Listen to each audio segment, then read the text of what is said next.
Halo semua, selamat datang di video pembelajaran dari kelompok 3. Pada video pembelajaran kali ini, kelompok 3 membahas tentang supply chain management. Video pembelajaran kali ini merupakan tugas dari mata kuliah praktikum manajemen rantai pasok agribisnis. Oke, selanjutnya yuk kita kenalan sama anggota dari kelompok 3. Anggota yang pertama ada Febri Aryawan dengan NIM 2015106011111. Anggota yang kedua ada Trianatul Sari Nur Latifah dengan NIM 2015106011124. Anggota yang ketiga ada Kurniawan Dwi Yulianto dengan NIM 2015106011126. Dan anggota yang terakhir ada Awalia Malikatul Mukaromah NIM 2015106011132. Pada video pembelajaran kali ini, kelompok 3 menyediakan 7 menu utama yang dapat dipilih. Pertama, pendahuluan.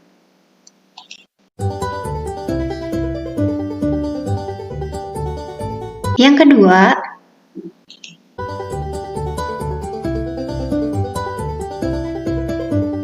yuk simak pembahasan yang pertama mengenai supply chain management.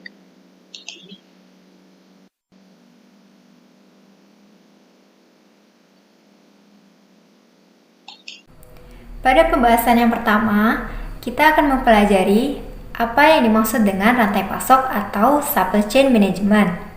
Nah, sebelum kita mempelajari definisi dari rantai pasok atau supply chain management, kalian tahu nggak sih salah satu kegiatan utama dari sebuah perusahaan yang menjual produk adalah mengolah bahan mentah menjadi barang jadi dan mengirimnya kepada pembeli. Nah, rangkaian kegiatan tersebut termasuk ke dalam rantai pasok atau yang disebut dengan supply chain dan harus dikelola dengan baik demi kesuksesan suatu perusahaan. Untuk mengelola rantai pasok secara optimal, perusahaan perlu melakukan supply chain management. Nah, jadi apa sih yang dimaksud dengan supply chain management itu? Jadi, supply chain management atau sering disingkat dengan SCM secara umum merupakan kegiatan yang meliputi perencanaan, kemudian pengaturan, dan penjadwalan arus produk dari mulai pengadaan hingga didistribusikan kepada konsumen. Selanjutnya, pembahasan kedua akan dijelaskan oleh Trianatul Sari Nur Latifah. Nah, selanjutnya kita akan membahas terkait tujuan dari supply chain management.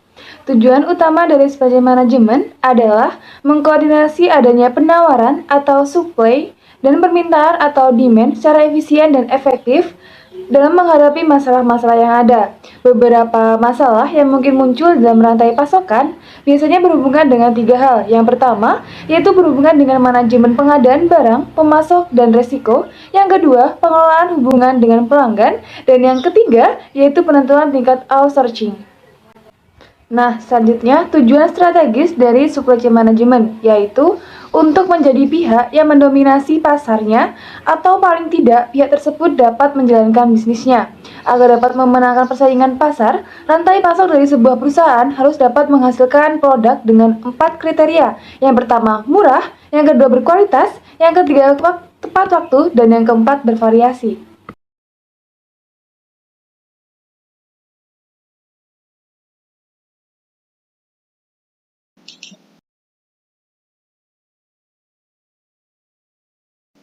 Selanjutnya, pembahasan ketiga akan dijelaskan oleh Febri Aryawan dan Kurniawan Dwi Yulianto. Sebelumnya, supply chain management adalah semua kegiatan yang meliputi segala proses dari saat barang masih berbentuk bahan mentah hingga proses menjadi produk yang siap untuk digunakan.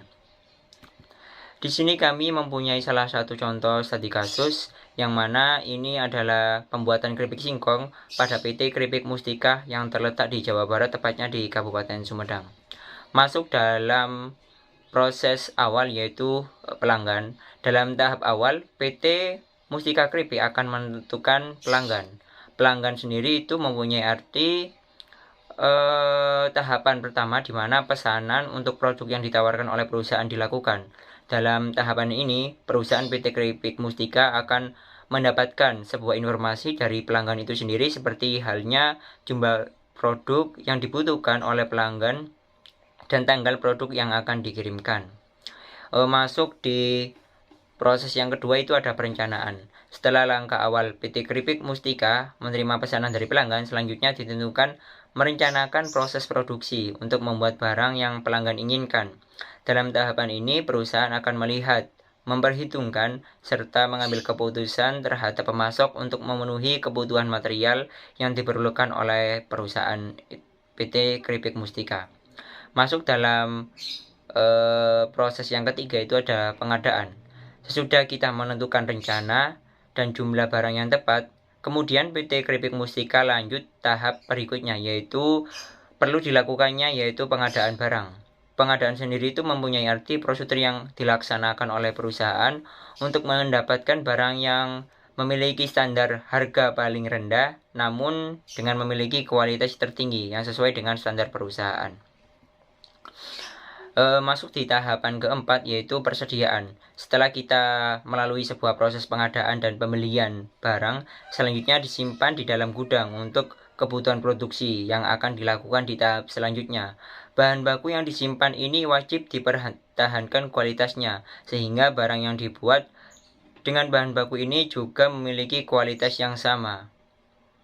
Bahan baku itu sendiri memiliki beberapa kriteria. Yang pertama itu menggunakan ubi segar dengan kadar gula rendah dan kadar pati tinggi.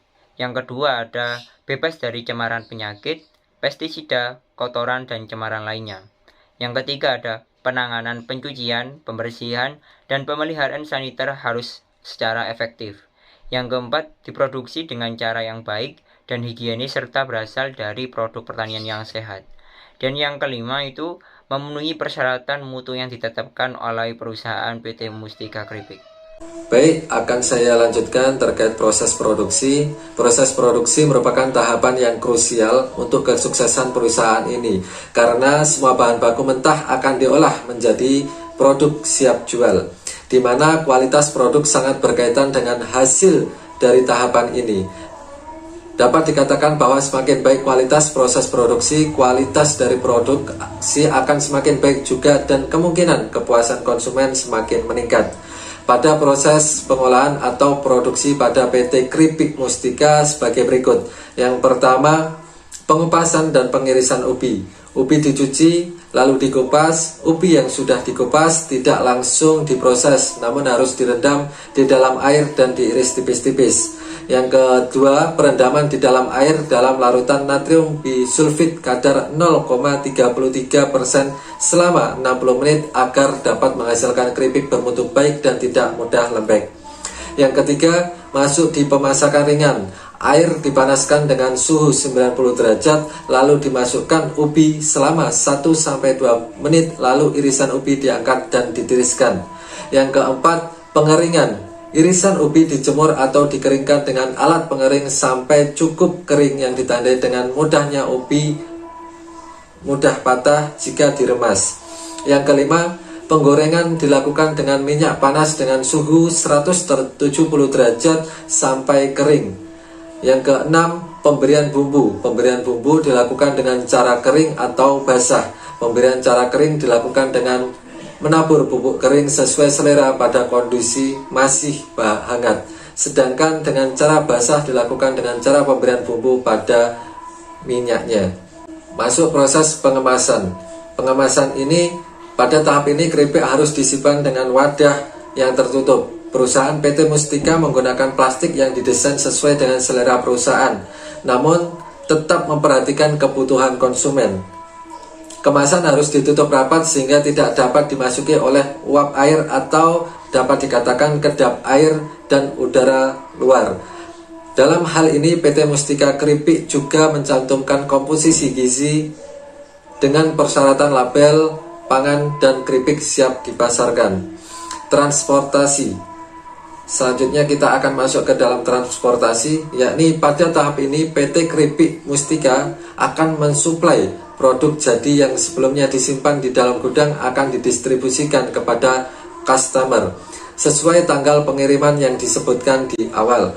Pengiriman keripik tetap ada pengawasan karena perpindahan barang ke suatu tempat ke tempat yang lain harus dilakukan secara berhati-hati supaya kemasan pada keripik tidak sobek ataupun berlubang karena dapat menurunkan kualitas dari keripik, kerenyahan dan rasa yang berubah.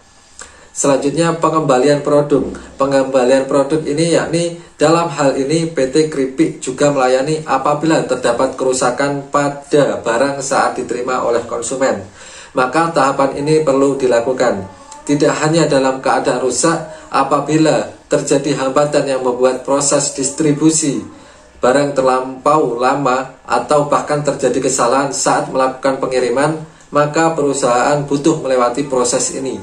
Agar kejadian ini dapat dihindari, perusahaan sebaiknya mempunyai inventory di dalam gudang agar dapat langsung dikirim kepada konsumen serta membuat proses pengembalian dana dengan cepat.